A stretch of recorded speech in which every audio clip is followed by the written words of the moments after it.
Jeffco Public Schools will be offering 100% in-person learning 5 days a week for their pre-K students all the way to their seniors in high school. If a family feels more comfortable with remote learning, they will be able to opt into that as well. Although, like other districts, Jeffco is not sure exactly how many students or teachers will be a part of that. They're asking both teachers and parents what their preferences are, and then they'll go from there. For those who decide to be in the classroom, students will be grouped into cohorts, meaning they're going to be put into groups that will all learn together to help reduce the amount of students interacting with each other. That's also why students will eat lunch in their classrooms or other areas to support social distancing. Bus transportation will be available with reduced capacity, and all students will be required to wear face coverings.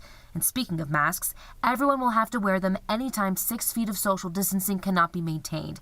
The district says any special needs or requirements will be handled on a case-by-case basis.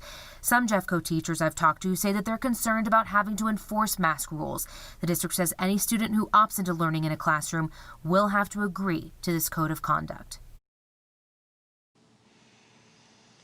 And still a lot of questions this morning about how that enforcement will look in practice, not just in theory. And as expected, we're seeing a lot of opinions, I should say, of both sides of the aisle here. I'm hearing from a lot of parents who are really excited that their kids will be going back to school. They say they feel confident in what Jeffco has released so far, so long as kids and teachers are maintaining social distance and wearing masks. But still a lot of concerns out there as well. Here's what I've seen on social media so far.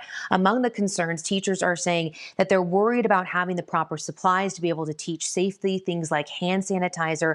They're also worried about class sizes and the true ability for students to social distance. Ventilation, also something I heard a lot about, although the district said ventilation will be improved. Teachers say that they want more specifics. Parents have reached out to me too, saying they want more information about that online option. And once again, the district is asking for feedback on that, and then they'll go from there.